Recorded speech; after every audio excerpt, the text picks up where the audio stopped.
শুভ সকাল আমার প্রিয় পরিবার। তো তোমরা সবাই কেমন আছো? আশা করি সবাই ভালো আছো, সুস্থ আছো। আমরাও ভালো আছি। ঘুম থেকে উঠে সোজা যাওয়া হয় আমার ছাদে হাঁটার জন্য। ওখান থেকে এসে তারপরে তো দেখতেই পাচ্ছ বাসন টাসন সব কিছু ভর্তি হয়ে আছে। কালকে রাতে সময় পাইনি।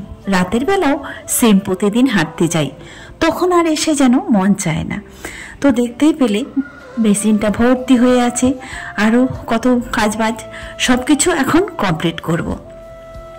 এই যে কটা দিন পরীক্ষা হচ্ছে, যবে থেকে শুরু হয়েছে তবে থেকে কোনো দিনও ঘুম থেকে উঠতে দেরি করিনি। আর সূর্য উঠে আর কি কখনো আমরা উঠিনি, অন্ধকার থাকতে উঠে যেতে হয়। তারপরে তো বুঝতেই পারছো, রান্না বান্না করে সময় মতো তাকে খাইয়ে পাঠানো বলতে না, এই কটা দিন যে কটা দিন পরীক্ষা হবে আমারও ছুটি। আমি মনে করেছি একবারে ওকে নিয়ে তবে বাড়িতে আসবো, ছেড়ে আসবো না। তো যাই হোক, আমি শুধু না, আরও অন্য অন্য মায়েরা আছে, তো সেটাকেও আমি রেখেছি। সেই ভিডিওটাও তোমরা দেখতে পাবে, কোথায় থাকছি কোথায় ছিলাম। তো যাই হোক, এই কটা দিনে বাজার টাজার সমস্ত কিছু শেষ হয়ে গেছে, যা ছিল কমপ্লিট। তারপরে ভাবছি আজকে জল দিয়ে রেখে দিয়েছিলাম যেই ল্যাঠা মাছগুলো, ওগুলোই আজকে রান্না করব। কারণ কি বলতো, এই সময়টা পরীক্ষার সময়টা যদি নাও খেতে হয় তবু আমার বাজার যাওয়া হবে না। আর আমি নতুন বাড়িটাতে যখন এসছি, এটাও তো ফ্ল্যাট টাইপের, সব থেকে উপরে থাকি। কখন যে বাজার আসে, কখন মাছ কখন সবজি, আমি কিন্তু কিছুই চোখে দেখতে পাইনি। আর তারা যদি চিল্লাচিল্লি করেও চলে যায় কি না, তবুও শুনতে পাই না। এটাই একটা এখানে অসুবিধা। তো অসুবিধা নাই বলতে গেলেই চলে। নিচে যদি নেমে থাকি 5 মিনিট কিংবা 4 মিনিট, তাহলে কিন্তু সমস্ত দোকান পেয়ে যাব। তো যাই হোক, আর গেলাম না, কারণ একটা তাড়া আছে। কারণ আমাদেরকে তো নিয়ে যাওয়ার মতো কোনো ব্যবস্থা করিনি, টোটো কিংবা গাড়ি এরকম কোনো রিজার্ভ করা হয়নি যে রোজ নিয়ে যাবে। আমি কি করি বলতো, হেঁটে যেতে যেতে যত দূরে যেখানেই টোটো পাই সেখানেই উঠে যাই। এইরকম সিস্টেম করা হয়েছে। তো কখনো হয়তো পাই, কখনো হয়তো পাই না। না পেলে একবারে সিপাই বাজারে যেতে হয় হেঁটে হেঁটে। তারপরে ওইখানে তো যাই হোক পাওয়া যায় মোটামুটি। আর কেন জানি না, এই পরীক্ষার সময় সব টোটো মনে হয় রিজার্ভ হয়ে গেছে। বন্ধুরা, এখন বাজে হচ্ছে 2:40। এই বাড়িতে পৌঁছালাম। তখন কিন্তু রান্না বান্না করে খেতে পারিনি, তাড়াহুড়া করে চলে গেছি। তখনই মানে 9:40 বেজে গিয়েছিল। তারপরে এতটা আবার যেতে হবে সিপাই বাজারে গিয়ে, তবেই টোটো পাবো। এদিকে তো টোটো পাবো না। তো এই জন্য তাড়াহুড়া করে চলে গেছিলাম। তোমাদের খাওয়া দাওয়া দেখাতে পারিনি, আর কিছুই করতে পারিনি। এই যে এসে ঢুকলাম। সবার প্রথমে এসে এখানে বসেছি একটু হাওয়াতে, এই বেলকনিতে হাওয়া। রিয়া ড্রেস চেঞ্জ করেনি, আমিও করিনি। এসে সব ক্যামেরাটা অন করলাম। তো চলো এখন মুখ হাত ধোবো, ফ্রেশ হবো, তারপরে রিয়াকে খেতে দেবো। সেও সকালে খায়নি, আমিও খেতে পারিনি। কারণ 10টায় তো ভাত খেয়ে অভ্যাস নেই, আর তাড়াহুড়ো করে খেয়ে আবার যেতে হবে, এই জন্য খাওয়াই হয়নি। সারাদিনে তো আসিও নি, মানে রাঙামাটি আর কোথায় হবিবপুরে যেতে আসতে মানে এমনিতেই 100 টাকা করে ভাড়া হয়ে যায়। তারপরে যদি যাওয়া আসা হয় তাহলে তো আরোই হবে, 2বার করে দিনে 200 টাকা পড়ে যাবে। তাই আমি বাড়িতে আসিনি, সারাদিন ওখানেই বসেছিলাম মাঠে। তো আমি শুধু না, আরও অনেকে মায়েরা থাকে ওখানে বসে, তাদের সঙ্গে কথা বলতে বলতে বেশ সময়টা চলে যায়। তো আর তো 3 দিন, দেখা যাক, পার হয়ে যাবে এমনিতেই 3টা দিন। তো চলো এবার শেষ হয়ে আসি। তো এখানে বন্ধুরা 2 দিনের ব্লগ দেওয়া আছে, তোমাদেরকে আগেও বলেছিলাম, এখনও বলছি, আমি ভিডিও করার সময় পাইনি।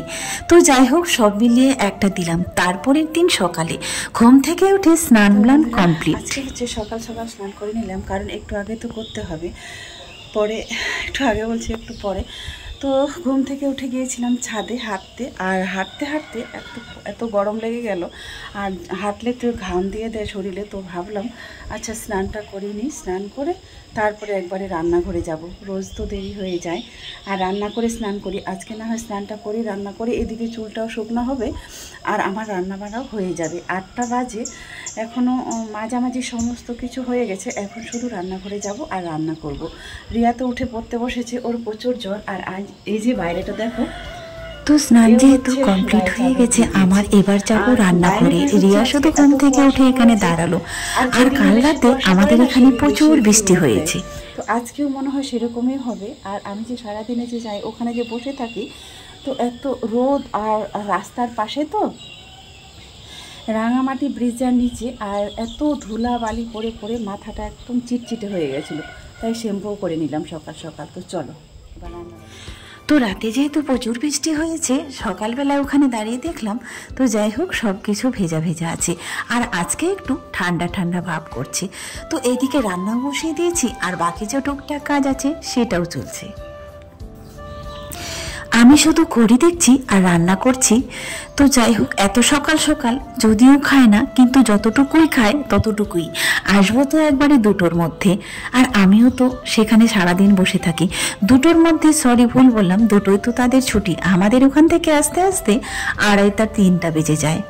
আর রাজিয়া তো ঘরেই থাকে, একাই থাকে, তাকে তালা দিয়ে বাইরে আমি চলে যাই।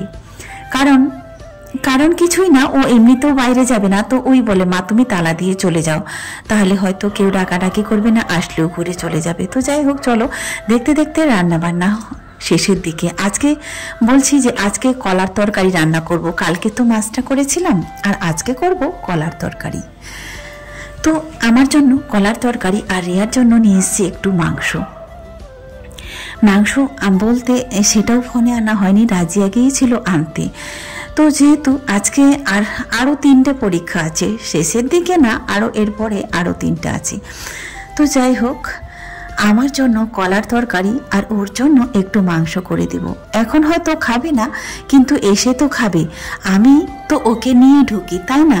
এবার এসে রান্না করতে করতে আর সময় দিবে না।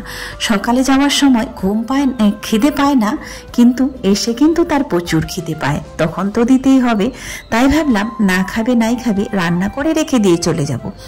আর আমার জন্য কাঁচা কলার তরকারিটা আমি একটু খেয়ে যাব, কারণ যদি আমি না খেয়ে যাই তাহলে কিন্তু আমার গ্যাস হয়ে যায় আবার, তাই একটু খেয়ে যেতেই হবে। আসতে তো সেই 2:30 3টা বেজে যাবে, ততক্ষণে না খেয়ে থাকলে কিন্তু পুরো গ্যাস হয়ে যাবে। তো চলো, রান্না বান্না করতে করতে অনেক কথা বলে দিলাম। হ্যাঁ, আরও একটা দিন স্মৃতির পাতায় কাঁথা রয়ে গেল। এই যে রোজ তোমাদের সঙ্গে, এই বন্ধুদের সঙ্গে আসা যাওয়া, একসঙ্গে গল্প গুজব সব মিলিয়ে অনেক আনন্দ হতো। তো যাই হোক, যখন শেষের দিকে চলে আসছে সবার কিন্তু মন খারাপ হয়। হ্যাঁ, প্রত্যেক মায়ের আনা থাকলেও আমাদের মনে হয় ওখানে 200-150 জনের মতো আমরা থাকি।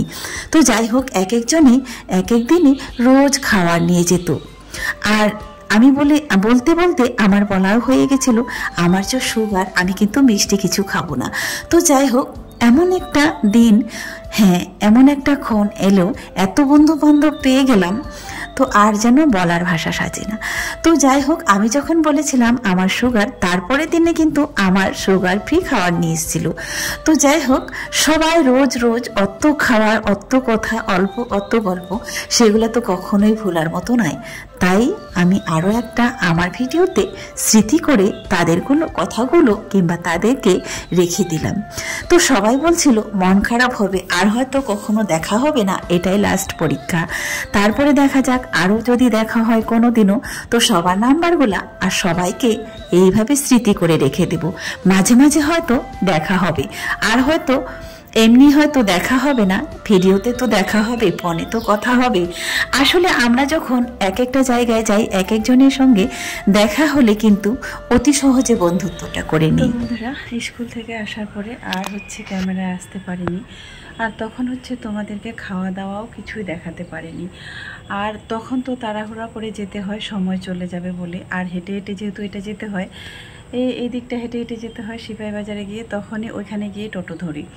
তো মনে হচ্ছে যেন টাইম চলে যাবে কিংবা শেষ হয়ে যাচ্ছে, এরকম তাড়াহুড়া ভয়ে ভয়ে শুধু রান্নাটা কোনো রকম কমপ্লিট করি। একটু যদি খেতে পারে তো খায়, আর না হলে কিন্তু না খেয়ে চলে যাই। তারপরে আসার পরেও তো সেম কেস।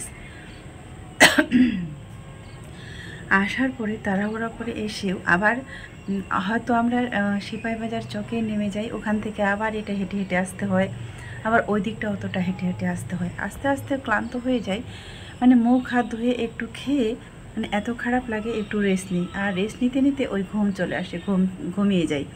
আর আমি ঘুমালে তো আমার সঙ্গে তো ওরা দুজনে শুয়ে যায়। এইমাত্র একটু আগে উঠলাম, উঠে দেখছি সন্ধ্যা হয়ে গেছে, চারিদিকে অন্ধকার ভাব আর আজান দিচ্ছে।